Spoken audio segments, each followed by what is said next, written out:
Welcome, dear viewers, to a journey unlike any other. We venture into the heart of the Vatican, a place teeming with unique history and ritual.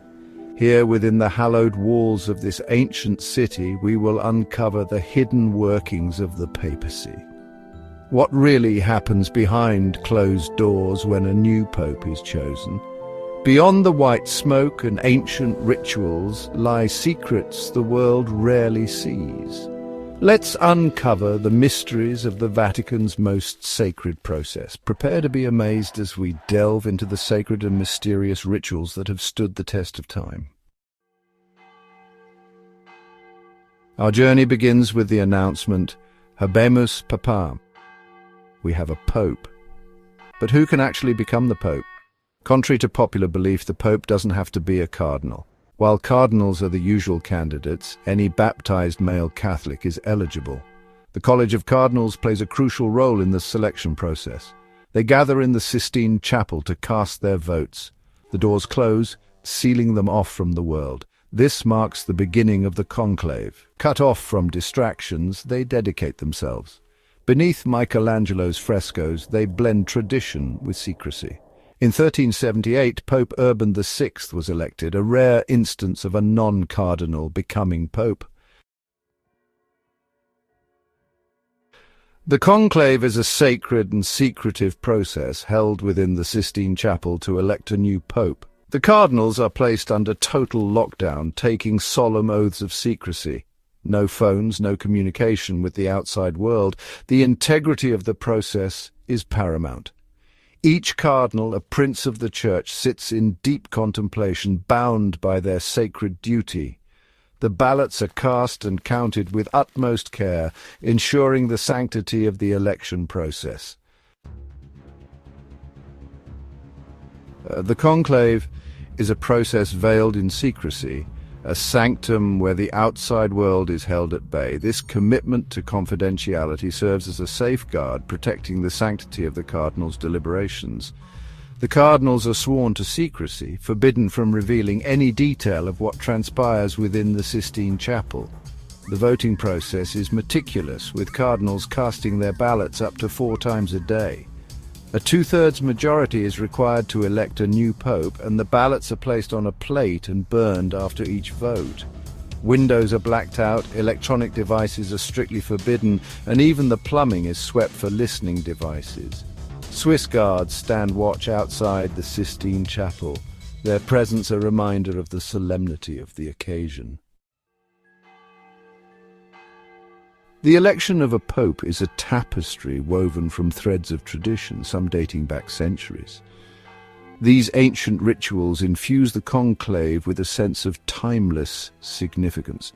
One such tradition is the use of a special stove within the Sistine Chapel. After each round of balloting, the ballots are burned in this stove. If the required 2/3 majority is not reached, damp straw is added to the fire, producing the iconic black smoke that signals an inconclusive vote.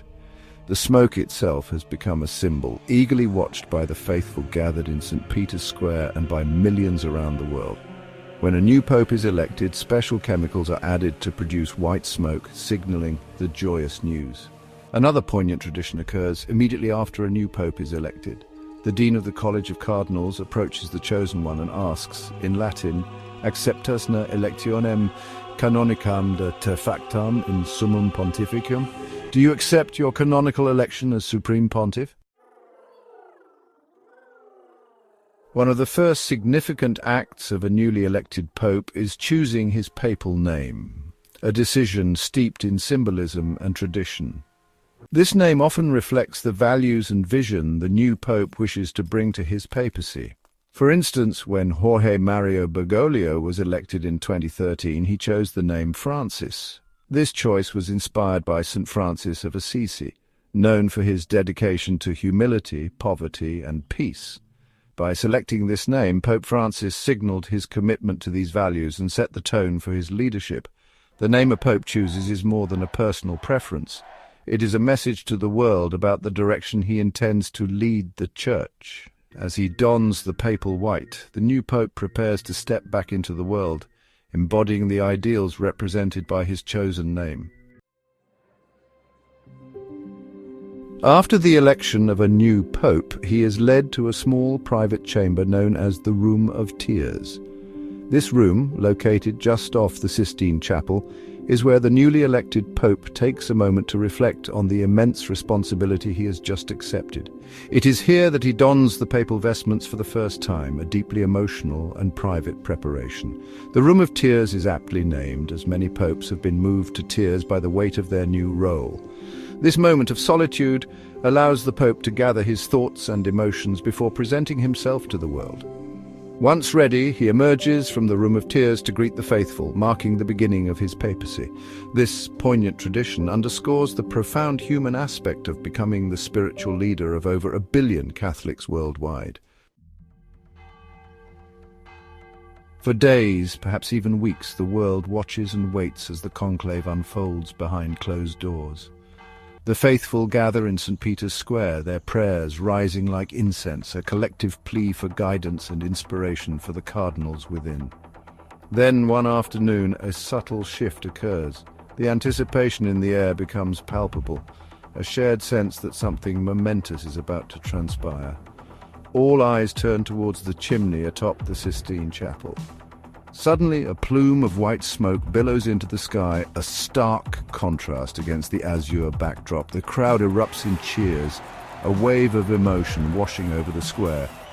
After days of waiting, the signal has come. Habemus Papam! We have a pope! The new pope steps out onto the balcony, offering his first blessing to the world. Among the many traditions of the papacy, few are as symbolic as the fisherman's ring. This simple gold ring, adorned with St. Peter casting his net, symbolizes the papacy's spiritual authority. Named after St. Peter, the first pope, it reminds the pope of his role as a fisher of men. Upon election, the new pope receives the ring, a symbol of his unique papacy. The fisherman's ring is more than a symbol of authority. It is a symbol of service and divine guidance.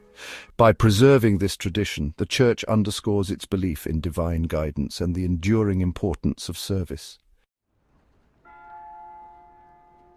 The Sistine Chapel, with its breathtaking frescoes and soaring ceilings, is more than just a backdrop for the papal conclave. It is an integral part of the experience. But what happens if the cardinals can't decide on a new pope?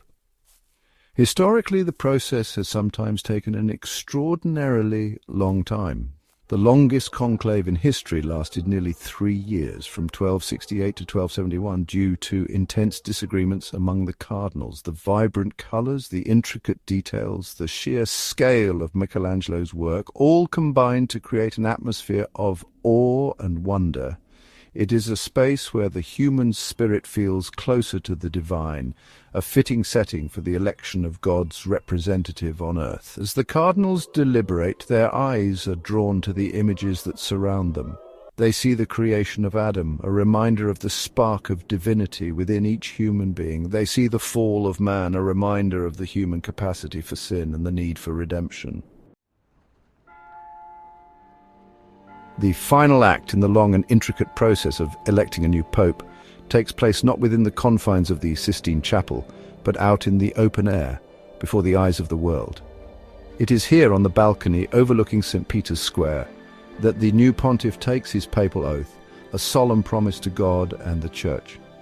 With his hand resting on the gospel, the new pope vows to uphold the teachings of Christ, to guide and protect the Church, and to serve the people of God with love and compassion. The crowd gathered below erupts in applause, their cheers a mix of joy, anticipation, and hope. The papal oath is more than just a formality. It is a sacred covenant. It is a promise to lead with wisdom, compassion, and unwavering faith. Now that you've seen what really happens inside the Vatican's most sacred ritual, which part surprised you the most? Like, comment, and subscribe for more hidden history. And so, dear viewers, our journey into the heart of the Vatican draws to a close. We have witnessed the sacred rituals, the ancient traditions, and the profound sense of history that surrounds the election of a new pope. We have glimpsed behind the veil of secrecy, gaining a deeper understanding of this momentous event. The election of a pope is a testament to the enduring power of faith, a reminder that even in a world often dominated by uncertainty and change, there are still institutions that hold fast to tradition, to ritual, and to a belief in something greater than themselves. May this glimpse into the hidden world of the Vatican inspire you to seek out the wonders and mysteries that exist in our world, for it is in these moments of discovery that we truly connect with the richness and diversity of human experience. If you enjoyed this journey, don't forget to subscribe, like, share, and comment. And be sure to watch our next video, Wonders of Turkey.